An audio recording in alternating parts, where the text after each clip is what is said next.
Modern Horizons 2, the set that sounds like a midday soap opera that your grandmother watches, that got a straight-to-TV movie, that inexplicably somehow got a fucking sequel, is just around the corner. It brings with it a selection of new cards that are harking back to old iconic MTG stuff.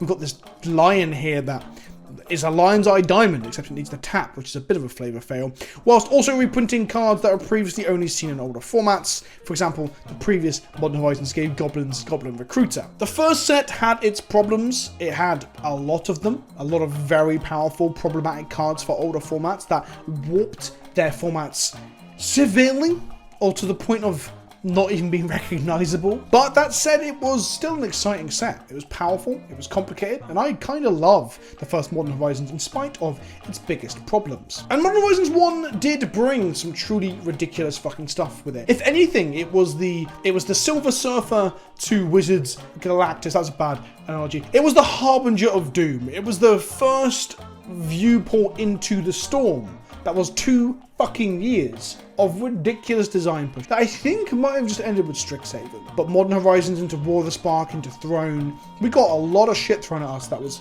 quite frankly redonkulous. So in this video, I'm going to go through the 5 biggest mistakes from Modern Horizons 1 in anticipation for the soon-to-be released Modern Horizons 2. Number 5. Collector Oof. Collector Oof is a seemingly harmless 2/2 bear. I say bear, it's an oof. A 2-mana 2/2 is what we mean by bear, and it has a piece of static text on it that says artifacts can't be activated. Now, this effect had been seen before on Stony Silence, so this was not a new thing, and before Stony Silence we had Null Rod as well. But now we had a body you could Eldamri's Call for. Now we had a body that you could cast off Cavern of Souls uncounterable. Now we had a body that could come off of Aetherval, or, most importantly amongst all of this stuff, be green-sunned into. The problem with Collector Oof is that it is so unbelievably hateful towards some decks that it shuts them off entirely if they don't have a way to react. And the fact that it's not just a do-nothing enchantment or a do-nothing artifact against other decks, the fact that you can play this main board at the least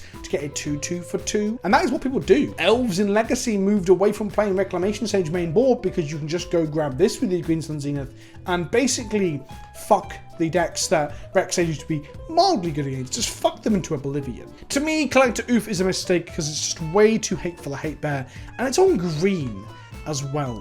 And green is one of the better colours in Magic. This feels like a white card in many ways. I have won more often than not with this on my side of the board than losing to it, but I do think it is just a way too hateful bear for its mana cost and what it does, and with very little opportunity cost in playing it. And on the topic of way too hateful cards, let's move on to number 4. Plague Engineer.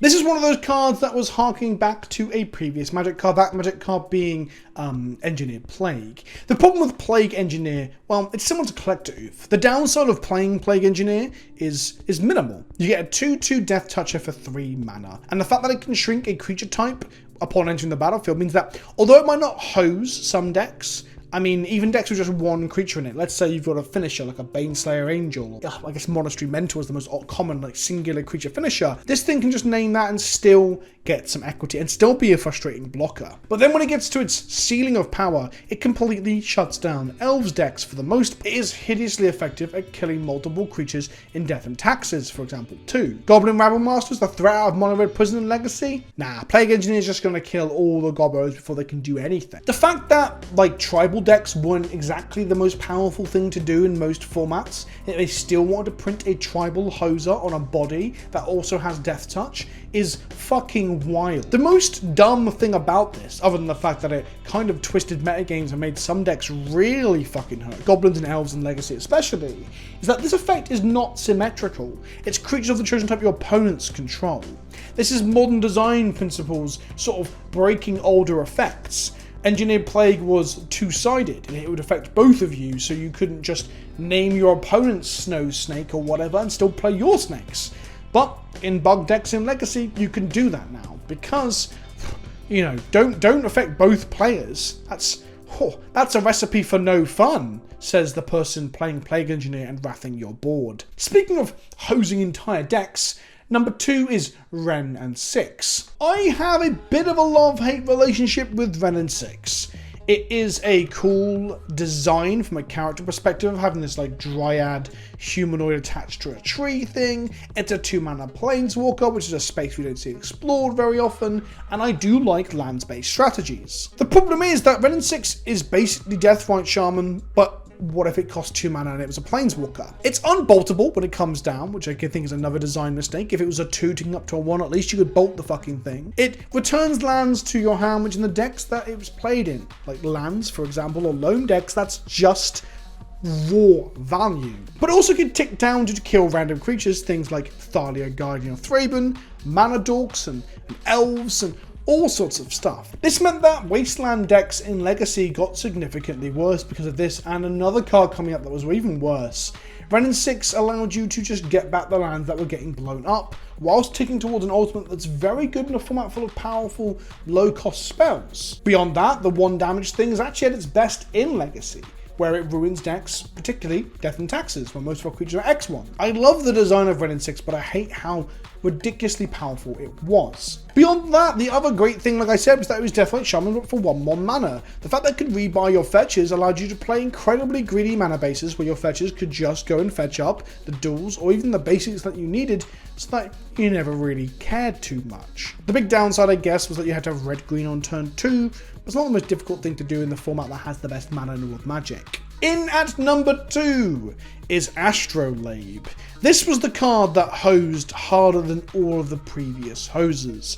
Astrolabe was so ridiculous, and the irony being that at first glance it looks like nothing. In preview season, some people saw it coming, but the majority, I believe, did not. I didn't see how good this would be. It's a prophetic prism for 1 less mana, but you need to use snow on it. What it did was, it broke snow in half in many ways. There was no real downside to playing snow in the first place. There's no real snow hate, only with Kaldheim giving us a 1 white creature that kinda hates in snow, or a lot of shit old cards that aren't very good. Astrolabe allowed you to fetch up snow basics and then cast any spells you wanted. It allowed you to play 3, 4, and 5 color, but in the way that you weren't weak to Blood Moon or Wasteland like you were in previous eras of Magic. Astrolabe overnight made mana bases greedier, but also more resilient to hate. And there are many people that believe this was a good thing. The one good thing that came out of Astrolabe was that it made mana bases cheaper. You just needed some fetches, some snowlands, and this. Duels weren't anywhere near as common. But of course it made that Blood Moon and Wasteland were not unplayable, but they were pretty bad against the majority of the format. It also enters the battlefield and draws a card as well as fixing your mana. It's similar to Ren and Six in that it was replicating some of the problems we had with Deathrite Shaman, where it just allows you to play a very greedy mana base with very little downside. So that was my top 4. We're coming to the 5th one now. I wonder if people can guess what it is. I mean, because I've already gone through Astrolabe, it's obviously not that. There's only another really one big offender. And that's the interesting thing about Modern Horizons 1. It's remembered for its misses, if anything, and people might put Urza on this list. I'm not putting Urza on this list. It's remembered for its misses. It's remembered for its powerful cards that are a little bit too good. But there was tons of powerful cards in the set that have lasted in Legacy and Modern that were pretty reasonable Magic cards. One of those cards that wasn't reasonable though was Hogak. Now, interestingly, I focused a lot on Legacy, talking about the cards in this list, and Hogak is still legal in Legacy because Legacy has the tool to deal with it. And it sees play in variants of Dredge and like Dredge Crab, Vine decks and stuff like that. Hogak had to be banned in Modern primarily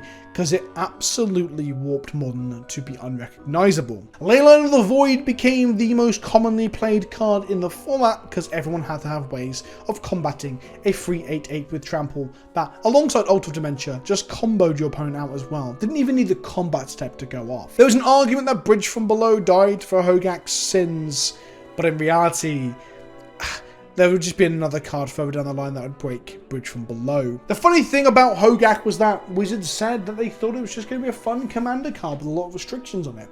Just turned out those restrictions weren't very hard for constructed decks to even play around. It was cool that Hedron Crab and similar became very strong in filling your graveyard up and enabling the Hogak engine, if you will, and it brought Vengevine back to the forefront, a card that everyone is always expecting to get broken at some point, and I guess this was the thing to do it. It was too easy to make bodies by sacking things like Narcomoebas and Stitcher Supplies and stuff like that alongside Bridge to make zombies. It was just too easy to pop off. I think my highest win rate ever in Modern was just playing Hogak into people who aren't playing Hogak. it was just an easy deck to pilot because it kind of piloted itself. And like I said, you didn't need the combat step. If you stuck an altar with it, you can then sack Hogak to mill yourself to fuel the casting of the next Hogak, finding more Hogaks. And when sacking Hogak with bridges in the bin, you make zombies. And eventually, if you do this enough times, sacking things to the altar to get Hogaks back, you mill your entire library and have so much power in play that you can then mill out your opponent using the altar as well. When the deck doesn't need combat to go off as well, that's when the deck...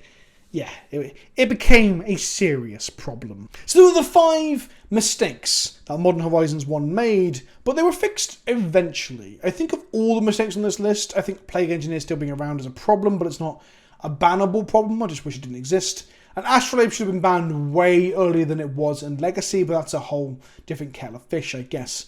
Maybe another video. But I want to know what you think. What mechanic, what small part of Magic that we haven't seen in a while, like Snow with Astrolabe, what do you expect Modern Horizons 2 to fuck wide open, to crack open like Pandora's box and summon a format warping demon like the Hogak deck was, or Astrolabe's Snow Codex were? Let me know in the comment section below what you think. I've already taken some stuff from my patrons, my higher tier patrons. We're running a little thing. The person who guesses it for my patrons, they're going to get some boosters sent out to them if they guessed correctly. I've been Vince, also PleasantKenobi on the internet. Smash that like button, ring that fucking bell, and don't forget to subscribe, because if you don't, I just will wither away like a dying rose. Thanks for watching, and I'll see you in the next one. Ta-ta for now.